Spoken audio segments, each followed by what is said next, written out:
আসসালামু আলাইকুম সবাইকে।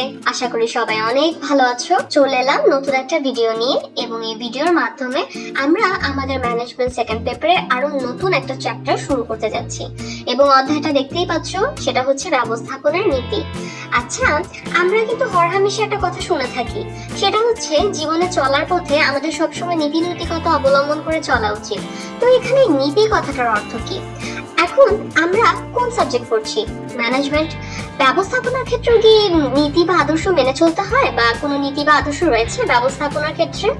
আচ্ছা, যদি ব্যবস্থাপনার ক্ষেত্রে নীতি বা আদর্শ থেকেও থাকে, তাহলে ওই নীতি বা আদর্শগুলো কি কি? তাহলে এই সব কোয়েশ্চেনের অ্যান্সার নিয়েই এই ভিডিওতে আমি আলোচনা করব। তাহলে এই ভিডিওর মাধ্যমে আমরা এই সব প্রশ্নগুলোর উত্তর জানবো এবং বরাবরের মতো ম্যানেজমেন্ট সেকেন্ড পেপারের অন্যান্য ভিডিওগুলোর মতো ইনস্ট্রাক্টর হিসেবে আমি আছি তাবাসসুম আমরিন প্রিয়তি। আমি বর্তমানে ঢাকা বিশ্ববিদ্যালয়ে পড়াশোনা করছি। আর হ্যাঁ, আমরা তাহলে কোন কোন টপিকগুলো পড়বো এই চ্যাপ্টারে আমরা জানবো। অর্থাৎ আমি যে একদম শুরু করেছি কোয়েশ্চেন দিয়ে, ওই কোয়েশ্চেনের অ্যান্সার জানার মাধ্যমে মূলত কিন্তু আমরা এই দুইটা টপিক নিয়ে আলোচনা করব। প্রথমত আমরা জানবো ব্যবস্থাপনার নীতি কাকে বলে, আর সেকেন্ডলি আমরা জানবো ব্যবস্থাপনার নীতি বা আদর্শ সমূহ কি কি সেগুলো সম্পর্কে। তাহলে চলো শুরু করা যাক। আচ্ছা, নীতির কথা বলতে আসলে প্রথমেই যে কথাটা বলতে হয় সেটা হচ্ছে, চিন্তা করো আমরা যখন স্কুল কলেজে যাই তখন কিন্তু আমরা স্কুল কলেজের ইউনিফর্ম পরে আমাদের যেতে হয়। আবার যখন আমরা এক্সাম দিতে বসি সেখানেও কিন্তু আমাদেরকে বেশ কিছু নিয়ম মেনে চলতে হয়। এটার রিজনটা কি? যাতে করে ওই কাজগুলো ভালোভাবে করা যায়। আমাদের স্কুলে যাওয়ার যে উদ্দেশ্য বা কলেজে যাওয়ার যে উদ্দেশ্য এবং সেই সাথে আমাদের এক্সামে বসার যে উদ্দেশ্য, সেটা যাতে সফল হয়, সেই জন্যই কিন্তু এই নিয়ম নির্দেশিকাগুলো পালন করা হয়ে থাকে। ওকে, তাহলে এভাবে যে কোনো একটা কাজ যখন মানুষ একত্রিত হয়ে সেটা করার চেষ্টা করেছে, সেটা ভালোভাবে করার চেষ্টা করেছে, তখনই তারা এমন কিছু নিয়ম নির্দেশিকা তৈরি করেছে এবং কিছু করণীয় কর্তব্য নির্দিষ্ট করে তা পালন করার চেষ্টা করেছে, যাতে করে তারা যে উদ্দেশ্যে একত্রিত হয়েছে সেই উদ্দেশ্যটা সফল হয়। তো এই যে নিয়ম পদ্ধতিগুলা, যেগুলো হচ্ছে সকলের কাছে গ্রহণীয় এবং সেই সাথে কাজটা সফল হওয়ার ক্ষেত্রে সত্য বলে প্রমাণিত, অর্থাৎ এই নিয়মগুলো লাগবেই পালন করা তোমার কাজটা যদি সফলভাবে হতে হয় এই জন্য, তো এই নিয়ম পদ্ধতি এগুলোকে বলা হয় হচ্ছে যে তোমার নীতি। ওকে, তাহলে নীতি কাকে বলে এই জিনিসটা আই গেস তোমাদেরকে আমি বুঝাতে পেরেছি। লাইক এটা হচ্ছে গাইডলাইনের মতো, যে গাইডলাইনগুলোর মাধ্যমে, মানে যে গাইডলাইনগুলো ফলো করার মাধ্যমে আমরা যে কোনো একটা কাজ ভালোভাবে করতে পারি। ওকে, এখন চিন্তা করো যখন একদল মানুষ কাজ করে, যেমন তুমি তোমার ক্লাসের কথা চিন্তা করো, তোমার ক্লাসেও কিন্তু ক্যাপ্টেন আছে, তাই না? যারা তোমাদের রিপ্রেজেন্টেটিভ হিসেবে কাজ করে এবং তোমার মানে যারা লিডার পদে থাকে। এখন যখনই একদল মানুষ কোনো একটা কাজ করার জন্য একসাথে হয়, তখন কিন্তু তাদের মধ্য থেকে কাউকে না কাউকে লিডার হতে হয়। যেমন এই যে ক্যাপ্টেনের কথা বললাম, তো ক্যাপ্টেনের কথা কি বাকিরা শুনে দলের, এবং সেই সাথে ক্যাপ্টেনও চিন্তা করে তার দলটাকে ঠিকভাবে পরিচালনা করার মাধ্যমে সে যাতে দলীয় উদ্দেশ্য অর্জনটা করতে পারে। তো এটাও কিন্তু লিডার ট্রাই করে থাকে, এটা বোঝাতে চাচ্ছি। এখন এই জিনিসগুলোর মাধ্যমে কিন্তু দিন শেষে দেখা যায় যে আমাদের এই সমাজটা প্রতিষ্ঠিত হয়েছে এবং সেই সাথে কিন্তু চিন্তা করো যে ব্যবস্থাপনার কাজগুলো কিন্তু জোরদার হয়েছে এর মাধ্যমে। তাহলে একজন ব্যবস্থাপক বা ম্যানেজার যিনি কি করেন, একটা দলগত প্রচেষ্টা জোরদার করার মাধ্যমে সফলতা লাভের চেষ্টা করেন, তো একজন ব্যবস্থাপককেও কিন্তু আমরা লিডার বলতে পারি, তাই না? তিনিও কিন্তু তার যে দলগত প্রচেষ্টা আছে সেটা জোরদার করার মাধ্যমে প্রতিষ্ঠানের উপকরণাদি যাতে কার্যকর ব্যবহার করা যায় এবং প্রতিষ্ঠানের উদ্দেশ্য যেন অর্জন করা যায় সেই লক্ষ্যে কিন্তু কাজ করেন। তো একজন নেতা, একজন ব্যবস্থাপক কিভাবে তাদের কাজগুলোকে সুন্দরভাবে সম্পাদন করবেন সেই বিষয়ে কিন্তু অনেক ধরনের রুলস এন্ড রেগুলেশন তারা মেনে চলেন, অনেকগুলো গাইডলাইন্স তারা ফলো করেন এবং এভাবে নেতা বা ব্যবস্থাপকগণ তাদের কাজগুলো কিভাবে সুন্দরভাবে করা যায় ওই রিলেটেড যে সকল নিয়ম পদ্ধতি বা রুলস গুলো মেনটেন করেছেন, গাইডলাইন্স গুলো ফলো করেছেন, সকলের নিকট গ্রহণীয় এবং উত্তম বলে প্রতিষ্ঠিত এই গাইডলাইন্স গুলোই পরবর্তীতে ব্যবস্থাপনার নীতি হিসেবে প্রতিষ্ঠা লাভ করেছে। তাহলে এই কথাটাকে কি আমি এক লাইনে বলতে পারি না যে ব্যবস্থাপনার নীতি তাহলে হচ্ছে যে ব্যবস্থাপনার কার্য সম্পাদনেরই সাধারণ পথ নির্দেশনা, বা যেটাকে বলা হয় হচ্ছে যে তোমার মানে ব্যবস্থাপনা নীতি হচ্ছে এমন কিছু গাইডলাইন্স যেগুলো ফলো করার মাধ্যমে ব্যবস্থাপনা প্রক্রিয়ার যে কাজগুলো আছে সেগুলো সফলভাবে করা সম্ভব। এখন অনেক দিন ধরে ব্যবস্থাপনা কার্যগুলো পরিচালনা যখন করা হয়েছে, তো ছিল পরিচালনা করতে গিয়ে এরকম অনেক ধরনের রুলস গাইডলাইন্স পাওয়া গিয়েছে যেগুলো ম্যানেজাররা ফলো করে তাদের কাজগুলো সফলভাবে করতে সক্ষম হয়েছেন এবং সকলের নিকটে গ্রহণযোগ্য সত্য বলে প্রতিষ্ঠিত। এই গাইডলাইন্স গুলো নিয়ম নির্দেশিকাই হচ্ছে ব্যবস্থাপনার নীতি হিসেবে গণ্য। এখন মনে করো একজন ব্যবস্থাপক, তিনি যখন ব্যবস্থাপনার কার্য পরিচালনা করবেন তখন হচ্ছে তিনি যে অনেকগুলো লোককে নিয়ে তার কাজগুলো পরিচালনা করবেন, তখন কিন্তু তার অধস্তনদের মাঝে তার কাজকে কিন্তু ভাগ করে দিতে হবে। আবার প্রত্যেকের দায়িত্ব কর্তৃত্ব কি থাকবে অধস্তনদের, সেই জিনিসটাও কিন্তু ক্লিয়ারলি বুঝিয়ে দিতে হবে। আবার সবার যাতে কাজ সম্পর্কে আইডিয়া থাকে, কে কাকে নির্দেশ দিবে, কে কার অধস্তন, কে কার ঊর্ধ্বতন, এই ব্যাপারগুলো সম্পর্কে একটা আইডিয়া থাকে, সেই জিনিসগুলো কিন্তু তার নিশ্চিত করতে হবে। এবং সেই সাথে একজন কর্মীর আদেশদাতা যেন একজন ব্যক্তি হয়, যাতে তাকে অনেকগুলো মানুষের কাছ থেকে অর্ডার নিতে না হয় একজন অধস্তনের, সেই জিনিসগুলোও কিন্তু দেখতে হবে। এভাবে অনেক ধরনের গাইডলাইন্স আছে যেগুলো হচ্ছে মেনে চললে এই ব্যবস্থাপনার কাজগুলো সহজভাবে এবং সুন্দরভাবে পরিচালনা করা যাবে। এবং ব্যবস্থাপকরা যেহেতু এই নিয়ম পদ্ধতিগুলো অনুসরণ করে ভালো ফলাফল পেয়েছে, তো এই সংক্রান্ত নিয়ম পদ্ধতি বা নির্দেশনা এগুলাই হচ্ছে ব্যবস্থাপনার নীতি হিসেবে গণ্য। এখন ব্যবস্থাপনার কাজগুলো একটু মনে করে দেখো তো, ব্যবস্থাপনার মধ্যে কোন কোন কাজগুলো পড়ে? পরিকল্পনা, সংগঠন, কর্মী সংস্থান, এই রিলেটেড আরো বেশ কিছু কাজ পড়ে না বলো? এই কাজগুলো যাতে ঠিকঠাক ভাবে করা যায় সেই জন্যই কিন্তু আগে থেকে নির্ধারণ করা কিছু গাইডলাইন্স ফলো করা জরুরি। এবং ওই গাইডলাইন্স গুলো যদি যথাযথভাবে পালন করা যায় তখনই কিন্তু পসিবল প্রতিষ্ঠানের লক্ষ্য অর্জন করা। বা মেন কথা হচ্ছে ব্যবস্থাপনার কাজগুলো ঠিকভাবে করা। মূলত ব্যবস্থাপনার কাজগুলো যদি ঠিকভাবে করা যায় তাহলে কিন্তু আলটিমেটলি প্রতিষ্ঠানের উদ্দেশ্য বা লক্ষ্যই কিন্তু অর্জন করা সম্ভব হয়, তাই না বলো? এবং একদম অল ওভার ব্যবস্থাপনার যে কাজগুলো আছে ওইখানেও কিছু গাইডলাইন্স আছেই এবং নিয়ম নির্দেশিকা আছেই। তো ব্যবস্থাপনার নীতিমালাগুলোর কথাই হচ্ছে যে মানে ব্যবস্থাপনার নীতিমালা এটাই ব্যবস্থাপনার কাজগুলো যাতে ঠিকভাবে করা যায় সেই জন্য কিছু গাইডলাইন্স বা পথ নির্দেশনা, সাধারণ পথ নির্দেশনা, এবং এই কাজগুলো এই নীতিগুলো মেনে চলার মাধ্যমে কিন্তু ব্যবস্থাপনার কাজগুলোও করা যায়, সেই সাথে প্রতিষ্ঠানের উদ্দেশ্য অর্জন করা পসিবল হয়। আর যেহেতু এই নিয়ম নীতিগুলো কিন্তু একদিন দুই দিনে তৈরি হয়নি, এই ব্যবস্থাপনার নীতিগুলো তৈরি হতে কিন্তু এগুলো তৈরি হয়েছে কিন্তু ব্যবস্থাপকদের দীর্ঘদিন কাজ করার এক্সপিরিয়েন্স থেকে। তাহলে যেহেতু দীর্ঘ অনুশীলনের মধ্য দিয়ে এগুলো সকলের কাছে গ্রহণযোগ্য, দ্যাটস ওয়াই এগুলো কিন্তু সব জায়গায় তোমার প্রয়োগযোগ্য হয়ে থাকে। তাহলে এই ছিল ব্যবস্থাপনার নীতির ধারণা। আশা করি ব্যবস্থাপনার নীতি কাকে বলে, ব্যবস্থাপনার নীতি অনুসরণ করা কেন দরকার, নীতি বা কাকে বলে, এই রিলেটেড তোমাদেরকে আমি কনসেপ্ট বুঝাতে পেরেছি। তাহলে এখন আমরা খুব ইম্পর্টেন্ট একটা টপিক পড়ব, সেটা হচ্ছে ব্যবস্থাপনার নীতি বা আদর্শ সমূহ। একদম ভিডিও শুরুতে একটা কথা বলেছিলাম না যে যদি ব্যবস্থাপনার কোনো নীতি থেকেও থাকে তাহলে কি কি সেই নীতিগুলো, সেই কথাটা বলেছিলাম না? তাহলে এই টপিকটা নিয়ে আমরা এখানে কথা বলবো। তো এই জায়গায় কিন্তু আমি একটা সাজেশন দিব যে ব্যবস্থাপনার নীতি বা আদর্শ সমূহ এগুলো কিন্তু মনে রাখা খুবই ইম্পর্টেন্ট, কারণ আমাদের হচ্ছে অনেক বড় একটা উদ্দেশ্য থাকে আমাদের এক্সাম যাতে আমরা ভালোভাবে দিতে পারি, তো ওখানে কিন্তু এই রিলেটেড কোয়েশ্চেন গুলো থাকেই। তো আমি আমার ভিডিওতে একটা ছোট্ট কোয়েশ্চেন রেখেছি যাতে করে তোমরা নিজেরাই নিজেদেরকে জাজ করতে পারো যে আপনি যা বললো কনসেপ্টটা কি আমার ক্লিয়ার হয়েছে কিনা।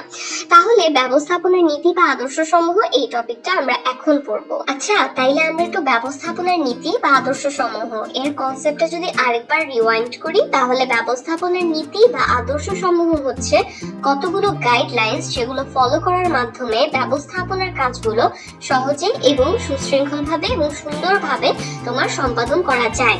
ওকে, তাহলে ইংলিশে তো বললাম গাইডলাইন্স, বাংলায় বলতে গেলে নিয়ম নির্দেশিকা বলা যায় এবং সেই সাথে নিয়ম পদ্ধতি এগুলো বলা যায় আর কি। এখন এই নির্দেশিকাগুলো মেনে চললে তখন হচ্ছে যে তোমার ব্যবস্থাপনা কাজগুলো সুন্দরভাবে করা যায়।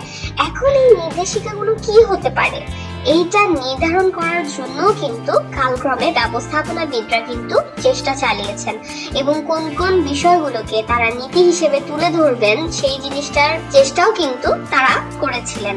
এখন আমরা পড়বো হচ্ছে যে 14টা নীতির কথা। এই 14টা নীতি হচ্ছে যে লিখেছিলেন হেনরি ফেল ফরাসি ভাষায় তার গ্রন্থ অ্যাডমিনিস্ট্রেশন ইন্ডাস্ট্রিয়ালি অ্যাট জেনারেল, এই গ্রন্থটা আর কি। তাহলে আমরা এখন পড়বো হচ্ছে এই 14টা নীতি, এবং এই 14টা নীতি কিন্তু এখন পর্যন্ত খুবই ইফেক্টিভ হিসেবে কিন্তু প্রমাণিত। হেনরি ফিল, যাকে বলা হয় আধুনিক ব্যবস্থাপনার জনক, তিনি ফরাসি ভাষায় তার লেখা অ্যাডমিনিস্ট্রেশন ইন্ডাস্ট্রিয়ালি অ্যান্ড জেনারেল গ্রন্থে যে 14টা মূলনীতির কথা বলেছেন, সেই 14টা মূলনীতি কিন্তু এখনো অনেক বেশি সমাদৃত। তাহলে চলো মূলনীতিগুলো জানা যায়। তবে হ্যাঁ, এখানে আরেকটা সাজেশন দিই, সেটা হচ্ছে 14টা মূলনীতি তো অনেকেই হচ্ছে যে এটা পারপ্লেক্সড হয়ে যেতে পারে বা অনেকে চিন্তায় পড়ে যেতে পারে যে কোন মূলনীতি জানি কোনটা। তো এই জন্য নামগুলো মনে রাখবে, বেশি বেশি করে যদি আমরা এটা পড়ি তাহলে আমাদের এটা নিয়ে কোনো প্রবলেমই হবে না, কারণ কনসেপ্টগুলো বুঝে গেলে না তখন আর তেমন একটা প্রবলেম হয় না, আর কনসেপ্টগুলো বুঝাও মোটামুটি ইজি। তাহলে চলো ব্যবস্থাপনার যে 14টি মূলনীতি হেনরি ফিলের আছে সেগুলো আমরা একটা একটা করে পড়ি। প্রথমেই আমরা জানবো কর্ম বিভাজন বা কার্য বিভাগের নীতি। আচ্ছা, এই কথাটাকে আমি একটু ইজি ভাবে বলি। এখানে কি বলেছে? কর্ম বিভাজন না, কর্ম বিভাজন মানে কি? কাজ ভাগ করে দেওয়া। এই নীতিটা এই রিলেটেড কনসেপ্টই বোঝায়। এটা মানে হচ্ছে যে প্রতিষ্ঠানের কাজকে প্রয়োজন অনুযায়ী বিভিন্ন ভাগে ভাগ করে প্রত্যেকের দায়িত্ব এবং কর্তৃত্ব সুস্পষ্টভাবে নির্দিষ্ট করার নীতিকেই বলা হয় ব্যবস্থাপনার কার্য বিভাগের নীতি বা কর্ম বিভাজনের নীতি। অর্থাৎ আমার প্রতিষ্ঠানে যে কাজগুলো আছে সেগুলোকে বিভিন্ন ভাগে ভাগ করা হবে। ভাগ করার পর প্রত্যেকের দায়িত্ব কর্তৃত্ব কি হবে এগুলো সুস্পষ্টভাবে নির্দিষ্ট করার নীতিকেই বলা হয় হচ্ছে কর্মবিভাজন বা কার্য বিভাগের নীতি। এবং জানো, যে কোনো একটা ব্যবস্থাপনা কার্যে কিন্তু এই নীতিটা একদম ফার্স্ট এবং মেইন একটা পালনীয় নীতির মতো, মানে অর্থাৎ এটা একদম প্রথমেই তোমার এনশিওর করতেই হবে এই নীতিটা যদি প্রতিষ্ঠানে উদ্দেশ্য অর্জন করতে চায়। তো এখন চিন্তা করে দেখো কেন এত ইম্পর্টেন্ট এই নীতিটা, একদম ফার্স্ট বলছি আবার মেইনও বলছি। তো তাহলে ব্যাপারটা হচ্ছে কি, যে একজন ম্যানেজার তিনি অবশ্যই কি লিডার রূপেই থাকে। এখন তার অধস্তন জনশক্তি নিয়ে কিন্তু তিনি কাজ করেন। এখন কাজ যদি তিনি ভাগ না করে দেন এবং সেইভাবে তাদের দায়িত্ব কর্তৃত্ব নির্দিষ্ট করে দেওয়া না হয়, সুস্পষ্টভাবে তাদেরকে তাদের কাজগুলো ঠিকঠাক মতো করে ডিস্ট্রিবিউট করে দেওয়া না হয়, তাহলে কিন্তু খুবই স্বাভাবিক প্রতিষ্ঠানে জটিলতা দেখা দিবে। এবং প্রত্যেকেই কিন্তু চাবে কি, যেহেতু কাজটা স্পেসিফিক ভাবে বলা নেই, সবাই চাবে কি কম্পারেটিভলি ইজি যেটা সেটাই হচ্ছে যে তারা করবে, এরকম চাবে। তো এটা হলে তো প্রতিষ্ঠানে একটা বড় ধরনের সমস্যা হয়ে যাবে, একটা বিশৃঙ্খলা সৃষ্টি হবে, জটিলতা দেখা দিবে। আবার যেহেতু কাজ নির্দিষ্ট করা হয়নি, এই নীতিটা মেনে চলা হয়নি, যদি এরকম হয় কোনো প্রতিষ্ঠানে, তাহলে দেখো যেহেতু কাজ নির্দিষ্ট করে দেওয়া হয়নি, সো কাকে তুমি কোয়েশ্চেন করবা কাজটা না হওয়ার জন্য, বা কাজের ব্যাপারে কাকে কোয়েশ্চেন করবা, এইটা নিয়েও কিন্তু একটা ঝামেলা সৃষ্টি হয়। তার মানে জবাবদিহিও কিন্তু ঠিক মতো করা যায় না। তাই একজন ব্যবস্থাপক বা একজন ম্যানেজার তাকে কিন্তু সবসময় সতর্কতার সাথে কাজকে ভাগও করতে হয়, সেই সাথে প্রত্যেকের দায়িত্ব ক্ষমতা কতটুকু সেই জিনিসটাও কিন্তু নির্দিষ্ট করে দিতে হয়, যাতে করে তার অধস্তনরা তাদের কাজের ব্যাপারে কোনো ধরনের সন্দেহের মধ্যেই না থাকে বা কোন ধরনের সংশয় ফেস না করে। এবং এর ফলে কিন্তু আরেকটা জিনিস হয়, এই যে কাজ ভাগ করে দেয় না, তো একই ধরনের কাজ করতে গিয়ে কিন্তু কর্মীর স্কিলসও ডেভেলপ হয়, কার্যদক্ষতাও বাড়ে। আর হ্যাঁ, ব্যবস্থাপকের পক্ষেও কিন্তু তখন পসিবল হয় যে অধস্তনের কাজ ঠিক মতো করছে কিনা সেটা তত্ত্বাবধান করা, এবং যদি কাজ ঠিক মতো না হয় কাজের ব্যাপারে জবাবদিহিতাটাও নিশ্চিত করা, এইটাও কিন্তু তখন ব্যবস্থাপকের জন্য ইজি হয়। তাহলে বোঝা গেল একদম ফার্স্ট নীতিটা, অর্থাৎ কর্ম বিভাজন, কাজটাকে ভাগ করা এবং কার দায়িত্ব ক্ষমতা কতটুকু হবে, কর্তৃত্ব কতটুকু হবে, এই জিনিসটা একদম ক্লিয়ারলি বুঝিয়ে দেওয়া, একদম সুস্পষ্টভাবে নির্দিষ্ট করে দেওয়া, এটাই হচ্ছে এই নীতিটা বলে। নেক্সট হচ্ছে কর্তৃত্ব ও দায়িত্বের সমতা রক্ষণের নীতি। আচ্ছা, এখানে হচ্ছে সমতা, এই জিনিসটা মনে রাখো, সমতা মানে কি? ব্যালেন্স। ওকে, তাহলে কর্তৃত্ব ও দায়িত্বে সমতা রক্ষণের নীতি কাকে বলে? এটা হচ্ছে, আমরা কর্তৃত্ব আর দায়িত্বের কনসেপ্টটা আগে একদম ক্লিয়ার হই। কর্তৃত্ব হচ্ছে, ধরো আমার কোন একটা কাজের কর্তৃত্ব দেওয়া হলো আমাকে কোন একটা কাজে, তার মানে ওই কাজের ব্যাপারে আমার অর্ডার দেওয়ার অধিকার আছে। ওকে, অর্থাৎ কর্তৃত্ব মানে হচ্ছে আদেশ দানের অধিকার, আর দায়িত্ব হচ্ছে ধরো আমার উপর কোনো একটা দায়িত্ব দেওয়া হয়েছে, দায়িত্ব প্রদান করা হয়েছে কোনো একটা কাজের। এখন আমাকে কিন্তু ওই কাজের জন্য জবাবদিহিতা করারও দরকার পড়বে। অর্থাৎ কি হবে যে আমার ওই কাজের ব্যাপারেও কিন্তু জবাবদিহি করতে হবে যে কাজটা ঠিক মতো হয়েছে কিনা, তারপরে হচ্ছে কাজটা ঠিক মতো না হলে কেন হয়নি, এই বিষয়গুলোতে। অর্থাৎ দায়িত্ব মানে হচ্ছে জবাবদিহি করার বাধ্যবাধকতা, অর্থাৎ আমাকে অ্যান্সার দিতেই হবে ওই দায়িত্ব রিলেটেড ব্যাপারে, যে কাজটা হয়েছে কিনা, কাজটা কত দূর এগোলো, এই রিলেটেড জিনিসপত্রে। তাহলে কর্তৃত্ব কি বললাম? আদেশ দানের অধিকার। দায়িত্ব কি বললাম? জবাবদিহি করার বাধ্যবাধকতা। তো এই যে অধিকার আর এই যে বাধ্যবাধকতা, এটার মধ্যে যে সমতা রক্ষা করার নীতিকেই বলা হয় কর্তৃত্ব ও দায়িত্বে সমতা রক্ষণ নীতি। এখন এই জিনিসটা বুঝাই। কোন একজন ব্যক্তি, হ্যাঁ, তার কাছ থেকে যদি আমি ঠিকঠাক ভাবে কাজ পেতে চাই, তাহলে কিন্তু তাকে আমার যথার্থ পরিমাণে কর্তৃত্ব দায়িত্ব দিতে হবে। এবং দায়িত্ব আর কর্তৃত্বে যাতে সমতা বজায় থাকে, একটা ব্যালেন্স যেন থাকে দুই ধরনের কাজের মধ্যে, সেই জিনিসটাও কিন্তু আমার দেখতে হবে। যেমন আমি স্পেসিফিক্যালি একটা এক্সাম্পল যদি দিই, যে কোন একজন মানুষকে আমি হিসাব নিরীক্ষার দায়িত্ব দিলাম, ঠিক আছে? এখন তাকে যেহেতু আমি এই দায়িত্বটা দিয়েছি হিসাব নিরীক্ষার, তো এটাও কিন্তু ইম্পর্টেন্ট যে তার প্রয়োজন মোতাবেক খাতাপত্র ও হিসাব তলব করা কর্তৃত্ব যাতে তাকে দেওয়া হয় এটা। অর্থাৎ যদি আমি কাউকে কোনো দায়িত্ব দিই, যেমন এই এক্সাম্পলটায় আমি হিসাব নিরীক্ষার দায়িত্ব দিচ্ছি একজনকে, তো তখন কিন্তু অবশ্যই তাকে সেই কর্তৃত্বটাও দিতে হবে যাতে করে সে খাতাপত্র এবং হিসাব তলব করতে পারে। তাহলে এভাবেই দায়িত্ব কর্তৃত্ব দুটার মধ্যে সমতা রক্ষা বা ব্যালেন্স তৈরি করা লাগে কিন্তু। অর্থাৎ যদি এই জিনিসটা না হয়, যদি তাকে আমি কর্তৃত্ব না দেই, খাতাপত্র এবং হিসাব তলবের কর্তৃত্ব না দেই ওই হিসাব নিরীক্ষার কাজে যাকে নিয়োগ করেছি তাকে, তাহলে সে কি কাজটা ঠিক মতো করতে পারবে? অবভিয়াসলি পারবে না। অর্থাৎ কর্তৃত্ব এবং দায়িত্বে কিন্তু সমতা বিধান করতে হয়। এখন চিন্তা করো, কোনো একজন মানুষকে যদি অধিক কর্তৃত্ব দিয়ে দেওয়া হয়, কিন্তু তাকে যদি তার কাজের ব্যাপারে তেমন একটা জবাবদিহি করতে না হয়, তখন কিন্তু এটা খুবই স্বাভাবিক যে তার স্বেচ্ছাচারী হয়ে যাওয়ার একটা সম্ভাবনা কিন্তু সেখানে থাকবে, যেটা অবশ্যই প্রতিষ্ঠানের জন্য কোনো কাম্য ফল বয়ে আনতে পারে না। তো দ্যাটস ওয়াই কর্তৃত্ব এবং দায়িত্বের সমতার বিধান করা জরুরি, এবং এটাই হচ্ছে কর্তৃত্ব ও দায়িত্বের সমতা রক্ষণের নীতির মূল কথা। এবং এটা গেল আরো একটা নীতি, আর একটা ব্যবস্থাপনা নীতি আমরা জানলাম। এখন আমরা জানবো হচ্ছে কেন্দ্রীকরণ ও বিকেন্দ্রীকরণের নীতি সম্পর্কে। আচ্ছা, আমরা কিন্তু ব্যবস্থাপনার ধারণা এই অধ্যায়ে পড়েছি যে ব্যবস্থাপনা হচ্ছে যে তোমার প্রতিষ্ঠানে একদম উচ্চ পর্যায় হতে শুরু করে একদম নিম্ন পর্যায় পর্যন্ত বিস্তৃত।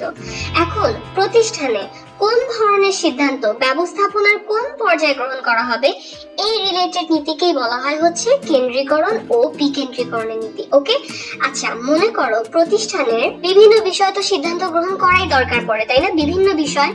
এখন প্রতিষ্ঠানে কোন ধরনের সিদ্ধান্ত ব্যবস্থাপনার কোন পর্যায়ে গ্রহণ করা হবে, এই বিষয়ক নীতি হচ্ছে কেন্দ্রীকরণ ও বিকেন্দ্রীকরণের নীতি। অর্থাৎ প্রতিষ্ঠানের ডিসিশন গুলো কি তোমার ব্যবস্থাপনার উপরি পর্যায়ে হতে গ্রহণ করা হবে, নাকি ব্যবস্থাপনার নিম্ন পর্যায়ে গ্রহণ করা হবে, এই বিষয়ক নীতিকেই বলা হয় হচ্ছে যে তোমার কেন্দ্রীকরণ ও বিকেন্দ্রীকরণের নীতি। যদি সিদ্ধান্ত গ্রহণের সকল ক্ষমতা ব্যবস্থাপনার উপরি পর্যায়ে সংরক্ষণ করা হয়, তখন এটাকে বলা হয় কেন্দ্রীকরণ। আর যদি সিদ্ধান্ত গ্রহণের সকল ক্ষমতা নিচের পর্যায়ে ব্যবস্থাপকদের হাতে ছেড়ে দেওয়া হয়, তখন তাকে বলা হয় বিকেন্দ্রীকরণ। ওকে, এই জিনিসটা কিন্তু মনে রাখবে অবশ্যই। এখন অর্থাৎ বিকেন্দ্রীকরণ, কেন্দ্রীকরণ কাকে বলে, এই জিনিসটা অবশ্যই মনে রাখবে। এখন প্রতিষ্ঠানের জন্য কোনটা বেশি বেটার বা অ্যাকসেপ্টেবল? প্রতিষ্ঠানের সব ধরনের সিদ্ধান্ত উচ্চ পর্যায়ের ব্যবস্থাপনা থেকে না হবে, অর্থাৎ কেন্দ্রীকরণটা বেশি ভালো প্রতিষ্ঠানের জন্য, নাকি বিকেন্দ্রীকরণ বেশি ভালো, অর্থাৎ প্রতিষ্ঠানে যারা নিম্ন পর্যায়ের ব্যবস্থাপনা কার্যের সাথে জড়িত তাদের দ্বারাই হচ্ছে যে তোমার সকল ধরনের ডিসিশন না হবে, সেই জিনিসটা বেশি অ্যাকসেপ্টেবল? আসলে কথা হচ্ছে কি, প্রতিষ্ঠানের জন্য সম্পূর্ণ কেন্দ্রীকরণ যেরকম ঠিক না, আবার সম্পূর্ণ বিকেন্দ্রীকরণও ঠিক না। যদি সম্পূর্ণ কেন্দ্রীকরণ করা হয়, অর্থাৎ যদি সব ডিসিশন তোমার উচ্চ পর্যায়ে ব্যবস্থাপনা দ্বারাই নেওয়া হয়, তখন না যারা কাজ করছে অধস্তনরা, তারা না একটু ডিমোটিভেটেড হবে, তারা হচ্ছে আগ্রহ হারিয়ে ফেলবে এবং সেই সাথে তাদের দক্ষতা হ্রাস পাবে। তুমি ধরো কোনো একটা প্রতিষ্ঠানে কাজ করো, এখন যদি সেখানে তোমার ওপিনিয়নের বা তোমার মতামতের কোনো ধরনের মতামত মতামত দেওয়ার সুযোগ না থাকে, তখন কি তোমার সেখানে কাজ করতে আগ্রহ কাজ করবে না? কিন্তু স্বাভাবিকভাবেই করবে না। তাইলে এই জিনিসটাই কেন্দ্রীয়করণের মানে সম্পূর্ণ কেন্দ্রীকরণের ক্ষেত্রে একটা প্রবলেম, যে যদি সম্পূর্ণ কেন্দ্রীকরণ করা হয় তখন দেখা যায় যে অধস্তনদের গুরুত্বটা হ্রাস পায়, এর ফলে অধস্তনরা কাজের প্রতি আগ্রহ হারিয়ে ফেলে। আবার যদি সম্পূর্ণ বিকেন্দ্রীকরণ করা হয়, অর্থাৎ সব ধরনের ডিসিশন নিচের পর্যায়ে ব্যবস্থাপনা দ্বারা নেওয়া হয়, ওইটা আর একটা প্রবলেম। কারণ হচ্ছে তখন দেখা যায় কি যে যিনি ঊর্ধ্বতন আছেন তার অধস্তনদের উপর কর্তৃত্বটা কমে যায়।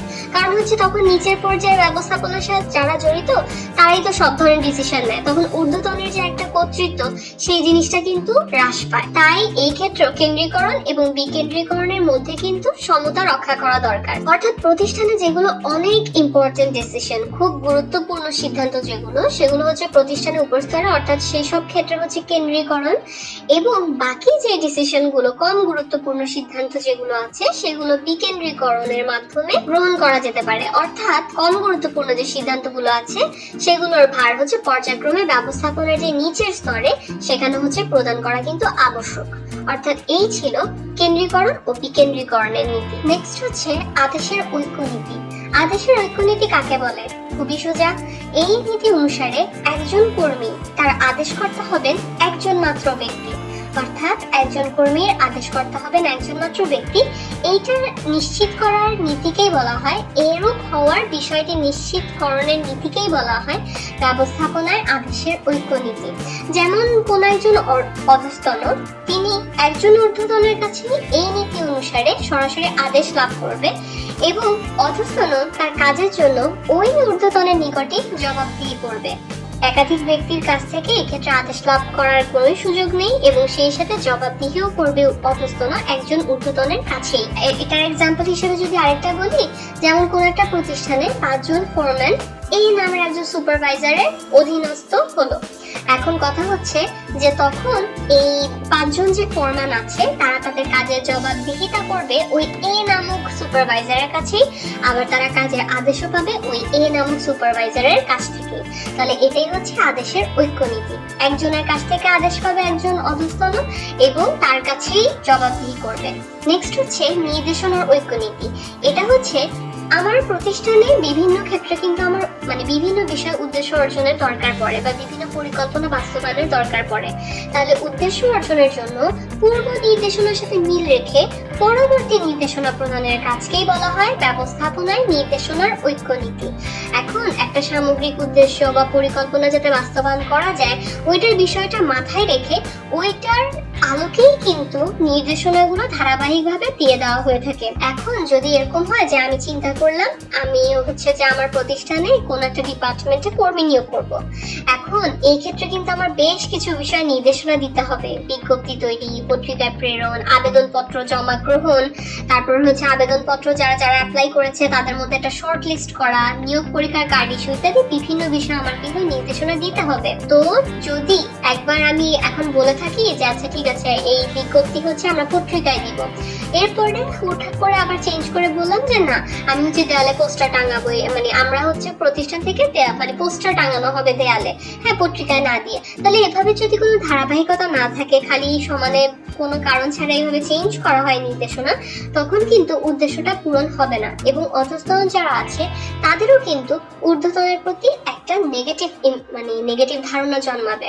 তাহলে নির্দেশনা ঐক্যনীতি এটাই বলে যে যখনই আমার প্রতিষ্ঠানে কোনো উদ্দেশ্য অর্জন করতে যাব তখনই পূর্ব নির্দেশনার সাথে মিল রেখে পরের নির্দেশনাগুলো প্রদান করতে হবে।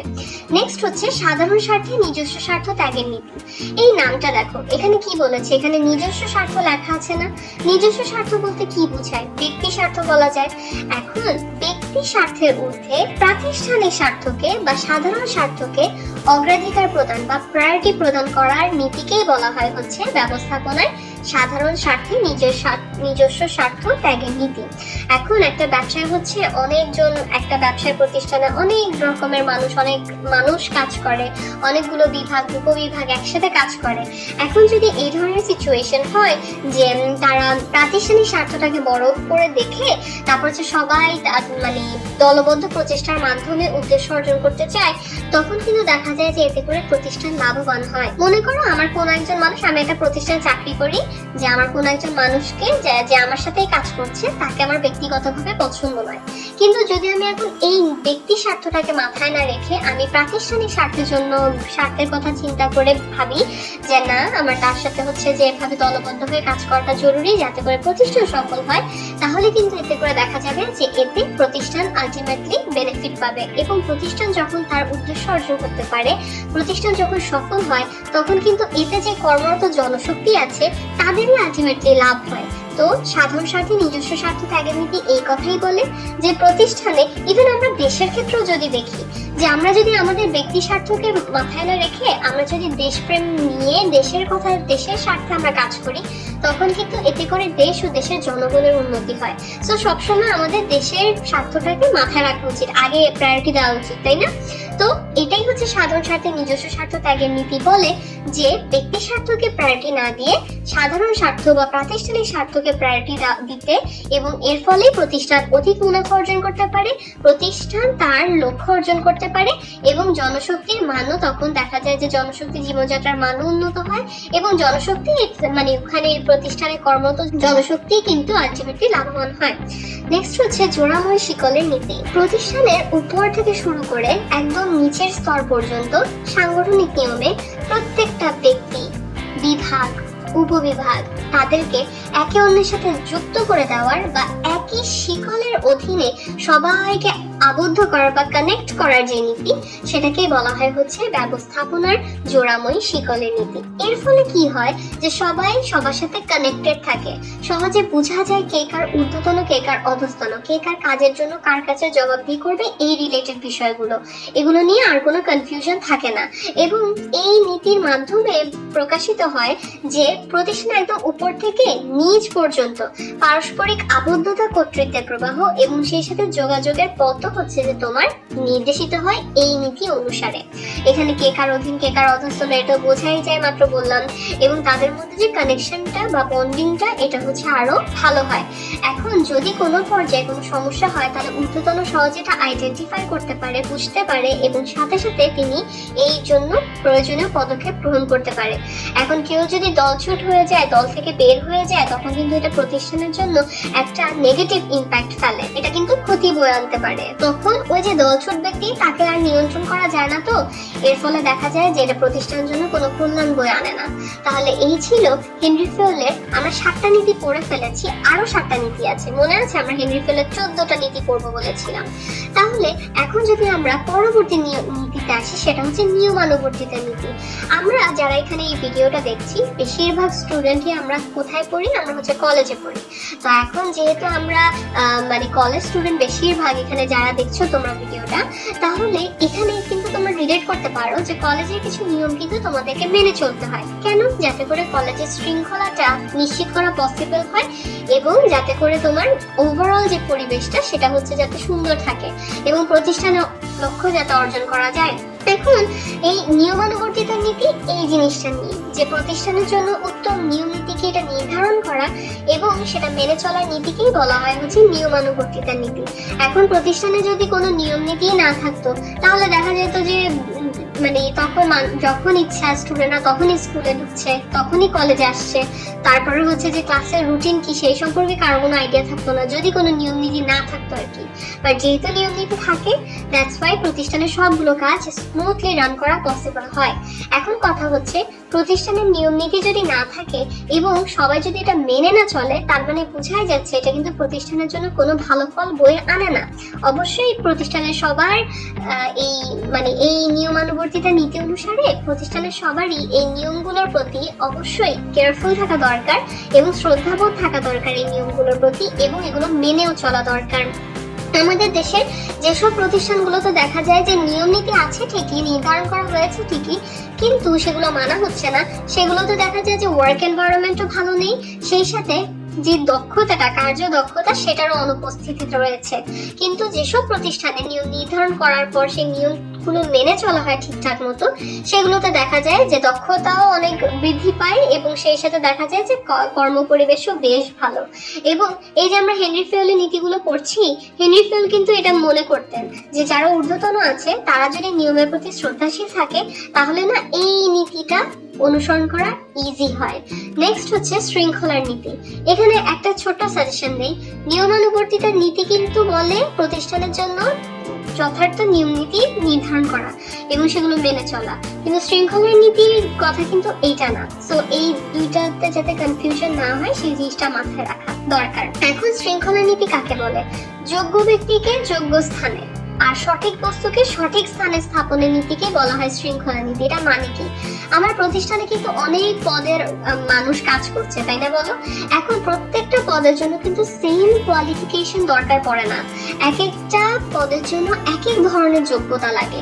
এখন যে ব্যক্তি যোগ্য তাকে, মানে যে ব্যক্তি যে পদের জন্য যোগ্য তাকে সেই পদে দেওয়া, সেই জিনিসটা কিন্তু এই শৃঙ্খলা নীতি অনুসারে বলা হয়। অর্থাৎ সঠিক স্থানে সঠিক বস্তুকে স্থাপনের নীতি এবং সেই সাথে যোগ্য ব্যক্তিকে যোগ্য স্থানে স্থাপনের নীতি হচ্ছে শৃঙ্খলার নীতি বলা হয়ে থাকে। এখন এখানে শৃঙ্খলা বলতে বোঝাচ্ছে কি, উপায় উপকরণ আদি শৃঙ্খলাকে বোঝানো হয়। এখন চিন্তা করে দেখো যে যোগ্য ব্যক্তিকে যদি যোগ্য স্থানে না দেওয়া হয়, ধরো তুমি কোন একটা পদের জন্য যোগ্য ছিলে কিন্তু তোমাকে সেটা দেওয়া হলো না, তো তোমাকে যদি তার থেকে একটু নিচের কোনো পদে দেওয়া হয় তখন তোমার কাজের মধ্যে আগ্রহ না আসার পসিবিলিটি কিন্তু আছে। এবং যদি যোগ্য ব্যক্তিকে না দিয়ে অযোগ্য ব্যক্তিকে কোনো পদে দেওয়া হয়ে থাকে তখন কিন্তু সেখানে সেই কাজের মধ্যে কোনো ধরনের দক্ষতার বিকাশ ঘটে না এবং সেই সাথে কোনো দক্ষতার প্রদর্শনও দেখা যায় না, দক্ষতা বৃদ্ধিরও কিন্তু কোনো ছিটাফোঁটা তখন দেখা যায় না। তো যদি এরকম হয় যে কারোর প্রতি ফেভারিটিজম করা হচ্ছে বা কোনো অযোগ্য ব্যক্তিকে কোনো একটা পদ দেওয়া হচ্ছে, তখন কিন্তু এতে করে প্রতিষ্ঠানই আলটিমেটলি হচ্ছে যে তোমার উদ্দেশ্য অর্জন করতে পারে না। যে ধরনের প্রতিষ্ঠানগুলো যে মানে যোগ্য লোককে যোগ্য স্থানে দেওয়ার ক্ষেত্রে আন্তরিক, তা সেখানেই দেখা যায় যে অনিয়ম অদক্ষতা এগুলো কোনোদিনই বিরাজ করে না। তো এভাবে এই শৃঙ্খলার নীতি যেটা বলে যোগ্য স্থানে যোগ্য ব্যক্তিকে দিতে হবে, যোগ্য ব্যক্তিকে স্থাপন করতে হবে, এভাবে এই শৃঙ্খলার নীতি হচ্ছে ব্যবস্থাপনা একটা গুরুত্বপূর্ণ নীতি। যে নীতি যে প্রতিষ্ঠানে অনুসরণ করা হয় সেই প্রতিষ্ঠানে কোনোদিনই অনিয়ম বিরাজ করে না। এখন আমরা তো বলেছি যেখানে শৃঙ্খলা বলতে উপায় উপকরণাদি শৃঙ্খলার বিষয়টাকে বোঝাচ্ছে, তাই না? এখন উপায় উপকরণাদির মধ্যে খালি মানবীয় উপকরণাদি আসবে, বস্তুগত উপকরণাদি আছে না ব্যবস্থাপনার? তাহলে এই শৃঙ্খলার ক্ষেত্রে এই শৃঙ্খলার নীতি অনুসারে কিন্তু এই জিনিসটাও দেখা দরকার যে বস্তুগত যে উপকরণাদি আছে সেগুলো ঠিকঠাক ভাবে আছে কিনা। যেমন যে যন্ত্রটা যেখানে থাকা দরকার সেখানে আছে কিনা, তারপর হচ্ছে কারখানা ঠিকঠাক ভাবে গোছানো কিনা, তারপর অফিসগুলো ঠিকঠাক ভাবে প্রপারলি গোছানো কিনা, ঠিক জায়গায় সব ঠিক আছে কিনা, যেভাবে যেখানে যা থাকা প্রয়োজন সেটা আছে কিনা, সেই জিনিসগুলো যদি নিশ্চিত করা হয়, দেখা হয়, তখনই কিন্তু উত্তম ফল লাভ করা সম্ভব। নেক্সট হচ্ছে পারিশ্রমিকের নীতি। পারিশ্রমিক যাকে আমরা ইংলিশে কি বলি, আমরা রেমিনারেশন বলতে পারি। তাহলে পারিশ্রমিকের নীতি কাকে বলে? প্রতিষ্ঠানের প্রতিটা কর্মী তাদের কাজের প্রকৃতি, তাদের মেধা, তাদের যোগ্যতা এগুলো বিবেচনা করে তাদেরকে উপযুক্ত বেতন এবং সুযোগ সুবিধা প্রদানের নীতিকেই বলা হয় হচ্ছে পারিশ্রমিকের নীতি। এখন দেখো আমরা যে কোনো একটা প্রতিষ্ঠানের কথা চিন্তা করি, সেখানে সবার পারিশ্রমিক কিন্তু সেম হয় না। যোগ্যতা অনুসারে এক একজনের বেতন এক এক রকম হয়, এক একজনের পারিশ্রমিক এক এক রকম হয়। এবং যদি এরকম হয় যে তুমি যেখানে কাজ করছো সেখানে তোমাকে পরিশ্রমের তুলনায় কম বেতন দিচ্ছে বা কম পারিশ্রমিক দিচ্ছে, অবশ্যই এটা কিন্তু তোমার কাজের প্রতি আগ্রহ কমিয়ে ফেলে। আবার প্রতিষ্ঠানে যারা কর্মরত জনশক্তি আছে তাদের কিন্তু এটা এক্সপেকটেশনই থাকে যে আমি যেরকম এফোর্ট দিচ্ছি আমি যেন সেরকম সুযোগ সুবিধা পাই, আমি যেন সেরকম পারিশ্রমিক পাই। আবার যারা মালিক পক্ষ আছে তাদেরও এক্সপেকটেশন থাকে যে তারা যে পরিমাণ মূলধন বিনিয়োগ করছে সেই অনুযায়ী যাতে তারা মুনাফা পাক, এটাও তাদের এক্সপেকটেশন থাকে। তাই প্রতিষ্ঠানে যারা ব্যবস্থাপক আছে তাদের কিন্তু তাদের জনশক্তি সম্পর্কে যেরকম চিন্তা করতে হয় এই ক্ষেত্রে যে পারিশ্রমিকের ব্যাপারটা, আবার মালিক পক্ষের দিকটাও কিন্তু তাদের দেখতে হয়। তো বর্তমানে যদি আমি বলি যে বর্তমানে প্রতিযোগিতাপূর্ণ বিশ্বে যদি তুমি দক্ষ কর্মী চাও তোমার প্রতিষ্ঠানে, তাহলে অবশ্যই তোমার এই নীতি পারিশ্রমিকের নীতি অবলম্বন করতেই হবে। নেক্সট হচ্ছে সাম্যের নীতি অর্থাৎ ইকুইটি। এটা মানে কি, ধরো এরকম একটা সিচুয়েশন হলো, একজন বস সে হচ্ছে তার সব অধস্তনদেরকে সেম চোখে দেখে না, তাহলে এর ফলে যাদের প্রতি সে অন্যায় করছে তো তারা কি একটু মনক্ষুণ্ণ হবে না, অনেকটুকুই মনোক্ষুণ্ণ হবে কিন্তু। তো সাম্যের নীতি এই জন্যই ইম্পর্টেন্ট। সাম্যের নীতি এই কনসেপ্টের সাথেই জড়িত যে অধস্তন যারা আছে তাদের সবার প্রতি সমান আচরণ করা এবং স্নেহ প্রদর্শনের নীতিকেই বলা হয় হচ্ছে সাম্যের নীতি। এইটা না ন্যায়পরায়ণতার সাথেও কানেক্টেড। একজন ঊর্ধ্বতন যদি তার সকল অধস্তনদেরকে একই চোখে দেখেন, সমান চোখে দেখেন, সমান আচরণ করেন, সমান স্নেহ প্রদর্শন করেন, এতে করে হয় কি ঊর্ধ্বতনের প্রতি অধস্তনদের সম্মান বাড়ে। তখন তারা কি করে, তারা হচ্ছে তাদের কাজগুলো আগ্রহের সাথে করে এবং তখন তারা সুন্দরভাবে দক্ষতার সাথে তাদের কাজগুলো করার ক্ষেত্রে অনেক বেশি আগ্রহী থাকে। আর যদি সাম্যের নীতিটা বাস্তবায়ন করা না যায়, ঠিক তার অপোজিটটা হয়। কেউ একজন অন্যায় করেছে অধস্তনদের মধ্যে, এখন ঊর্ধ্বতন যদি তার প্রতি ফেভারিটিজম দেখায় বা যদি এরকম হয় তার পক্ষ নেয় এবং তার যেই শাস্তিটা পাওয়ার কথা তাকে সেই শাস্তিটা না দেয়, তাহলে কিন্তু এটার জন্য অন্য যে অধস্তনরা আছেন তাদের মনে কিন্তু একটা বিরূপ প্রভাব পড়ে এবং তখন কিন্তু ঊর্ধ্বতনের প্রতি তাদের একটা নেতিবাচক মনোভাবের সৃষ্টি হয়। কিন্তু যদি একজন কর্মী অন্যায় করলো এবং ঊর্ধ্বতন সুবিচার প্রতিষ্ঠা করে এবং তাকে শাস্তি প্রদান করে, তখন কিন্তু অধস্তন বাকি যারা আছে তাদের কিন্তু ঊর্ধ্বতনের প্রতি সম্মানই বাড়ে। তো সাম্যের নীতি এটাই বলে যে সবাইকে সেম চোখে দেখবে ঊর্ধ্বতন, মানে অধস্তন যারা আছে তাদের সবাইকে সেম চোখে দেখবে এবং এই জিনিসটা নিশ্চিত করার নীতিকেই বলা হয় ব্যবস্থাপনার সাম্যের নীতি। নেক্সট হচ্ছে চাকরির স্থায়িত্বের নীতি। এটা কাকে বলে? এখন এই নীতি অনুযায়ী মনে করা হয় যে কর্মীরা যারা কাজ করছে তাদের চাকরিটা যদি স্থায়ী করা হয় বা তাদের চাকরির নিশ্চয়তা যদি বিধান করা হয়, তাহলে এতে করে প্রতিষ্ঠান সম্পর্কে তাদের আগ্রহ এবং উদ্দীপনা বৃদ্ধি পায়।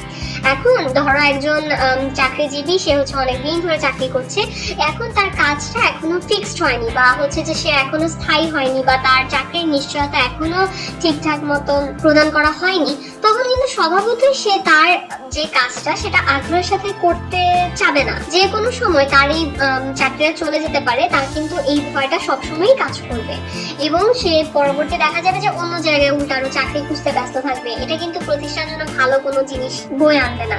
সো দ্যাটস ওয়াই চাকরি যদি নিশ্চিত করা হয় প্রতিষ্ঠানে যারা কর্মরত ব্যক্তি আছে তাদের ক্ষেত্রে, তাহলে এর ফলে দেখা যায় যে প্রতিষ্ঠানে যে কাজ করছে সেই কর্মীর মনে কিন্তু কাজের প্রতি আগ্রহ সৃষ্টি হয়, সে আর অন্য জায়গায় চাকরি খুঁজে না এবং এটি কিন্তু তার কাজের গতি বাড়িয়ে দেয়। তাই যত তাড়াতাড়ি সম্ভব প্রতিষ্ঠানের উচিত যারা যোগ্য কর্মী তাদের চাকরি একদম স্থায়ী করে দেওয়া। তাহলে এটাই হচ্ছে চাকরির স্থায়িত্বের নীতি বলে। নেক্সট হচ্ছে উদ্যোগের নীতি। উদ্যোগের নীতি হচ্ছে প্রতিষ্ঠানের সকল পর্যায়ের ব্যবস্থাপকগণ তারা নিজ নিজ কাজের জায়গায় যাতে উদ্যোগী হতে পারে এবং তাদের কাজগুলোকে আরো ভালো করা যায় কিভাবে সেই বিষয়ে যাতে ভাবতে পারে, প্রতিষ্ঠানের পক্ষ থেকে তার সুযোগ তৈরি করে দেওয়াকে বলা হয় ব্যবস্থাপনায় উদ্যোগের নীতি। এখন প্রতিষ্ঠান যারা ঊর্ধ্বতন আছে তাদের পক্ষে কিন্তু পসিবল হয় না প্রতিষ্ঠানে একেবারে সব স্তরে যে কাজগুলো হচ্ছে সেই সব কাজের উন্নয়ন বা সেই সব কাজ রিলেটেড যে প্রবলেমগুলো আছে সেগুলোর সলিউশন বের করা, এই জিনিসগুলো নিশ্চিত করা কিন্তু ঊর্ধ্বতনদের পক্ষে অলওয়েজ পসিবল হয় না।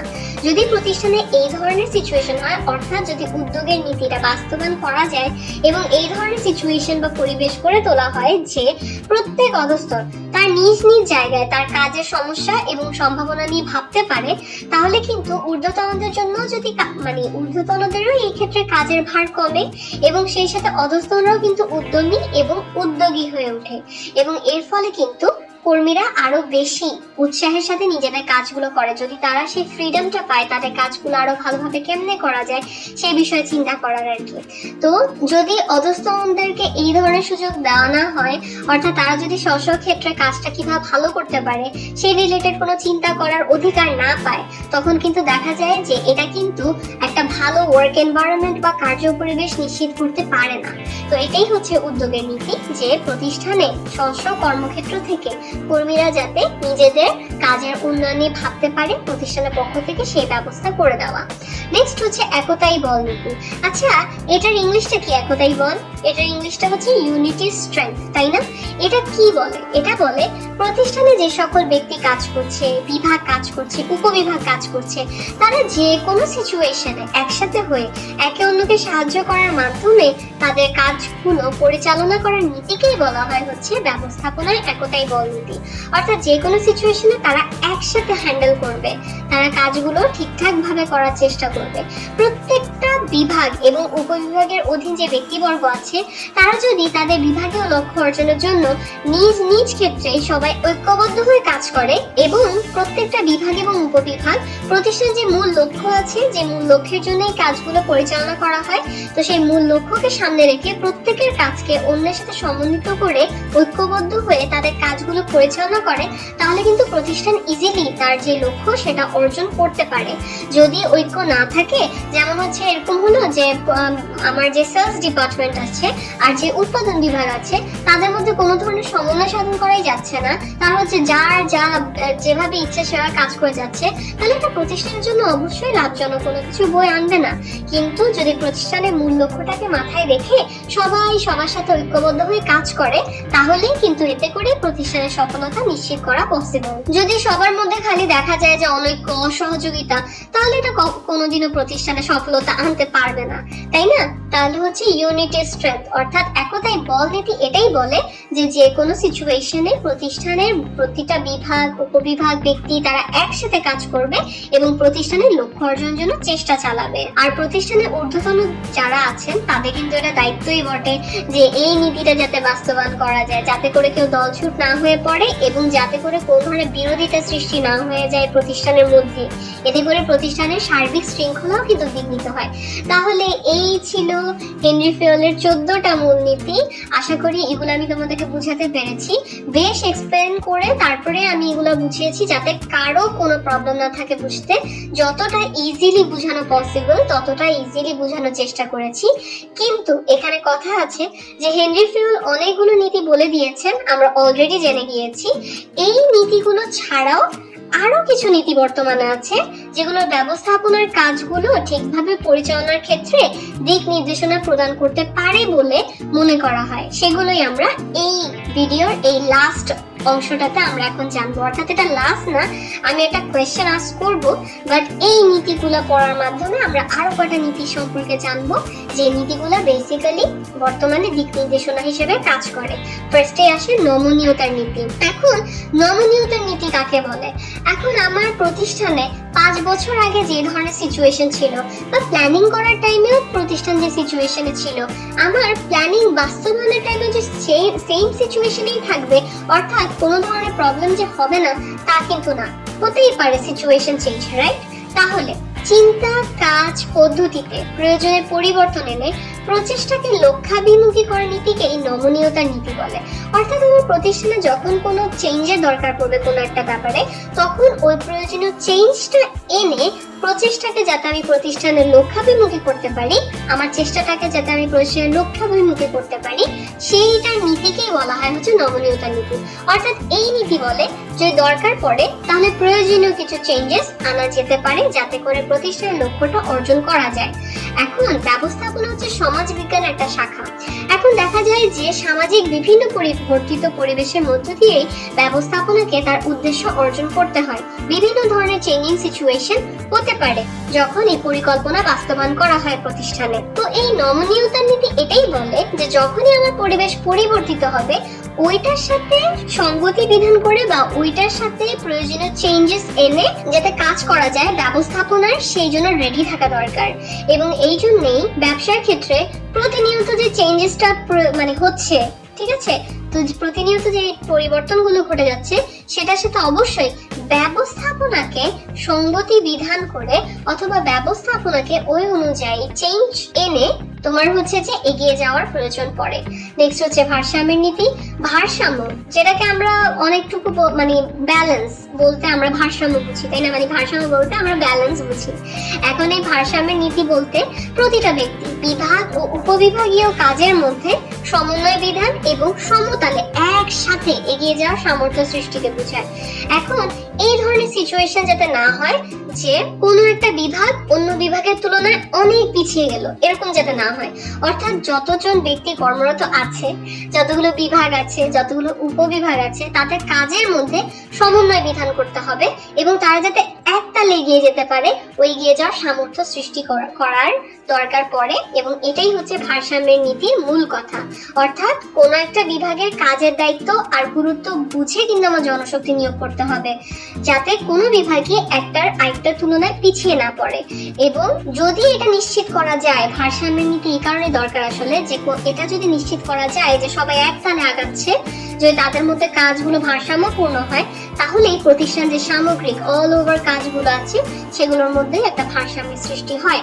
আর লাস্ট হচ্ছে ব্যতিক্রমের নীতি, অর্থাৎ ব্যবস্থাপক ম্যানেজার তিনি কোন দিকে তার দৃষ্টিটা বেশি দিবেন, ঠিক আছে, কোন দিকে তার ফোকাসটা বেশি দিবে, এই এরূপ নীতিতেই হচ্ছে, ব্যতিক্রমের নীতিতেই হচ্ছে এই ব্যাপারটার উপর হচ্ছে ফোকাস করা হয়ে থাকে।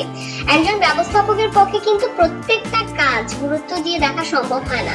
ইভেন আমরা আমাদের স্টুডেন্টদের কথাও চিন্তা করি, প্রত্যেক দিন প্রত্যেক সাবজেক্টের উপর সেম ফোকাস দেওয়া কিন্তু আমাদের পক্ষেও পসিবল হয় না, ম্যানেজারের পক্ষেও কিন্তু পসিবল হয় না যে প্রত্যেকটা কাজের প্রতি সেম ভাবে ফোকাস দেওয়াটা। তাহলে কোন কাজটা উদ্দেশ্য অর্জনে অনেক বেশি ইম্পর্টেন্ট, কোন ক্ষেত্রে এখন একটা প্রবলেম হওয়ার চান্স আছে যদি আমি দৃষ্টি না দেই ম্যানেজার হিসেবে, এই জিনিসগুলোকে বিবেচনা করে সেভাবে দৃষ্টি প্রদান করতে হয় এবং ব্যবস্থাপনা কার্য এভাবেই পরিচালনা করতে হয়, এটাই ব্যতিক্রমের নীতি বলে। তাহলে অনেকগুলো নীতি পড়েছি, এখন লাস্ট মোমেন্টে একটা কোয়েশ্চেন দিয়ে শেষ করবো এই ভিডিওটা। সেটা হচ্ছে যে একজন কর্মীর আদেশদাতা হবেন একজন মাত্র ব্যক্তি, এটা হেনরি ফিওলের কোন মূলনীতিকে সমর্থন করে? কেন্দ্রীকরণ ও বিকেন্দ্রীকরণের নীতি, আদেশের ঐক্য নীতি, নির্দেশনার ঐক্য নীতি, নাকি জোড়াময় শিকলের নীতি? তো আমি যে এত লং একটা ডিসকাশন করেছি যে কোন নীতি কি বোঝায়, এই জিনিসগুলো তোমরা যদি একটু রিভাইন্ড করো নামগুলো দেখে দেখে, তাহলে কিন্তু এই কোয়েশ্চেনটার আনসার পারার কথা। তাহলে যাদের মনে হয় যে অ্যান্সারটা কেন্দ্রীকরণ ও বিকেন্দ্রীকরণ হবে, অর্থাৎ এই নীতি বলছে যে একজন কর্মীর আদেশদাতা হবেন একজন মাত্র ব্যক্তি, তাহলে তাদের অ্যান্সারটা হচ্ছে ভুল। যাদের অ্যান্সার হচ্ছে আদেশের ঐক্য নীতি হবে, যে একজন কর্মীর আদেশদাতা হবেন একজন মাত্র ব্যক্তি, এটা আদেশের ঐক্য নীতি অনুসারে বলা হয়েছে, কংগ্রেচুলেশনস, তোমাদের অ্যান্সারটা একদম কারেক্ট। তাহলে এভাবেই আমরা ব্যবস্থাপনার নীতিগুলো সবগুলো জানলাম, হেনরি ফিওলের 14টা নীতি জানলাম, সেই সাথে ব্যবস্থাপনার নীতি কাকে বলে সেই সম্পর্কে একটা ধারণা পেলাম। আশা করি এই ভিডিওটার মাধ্যমে তোমাদের এই ইম্পর্টেন্ট বিষয়টার সম্পর্কে কনসেপ্টটা ক্লিয়ার হয়েছে। ধন্যবাদ সবাইকে।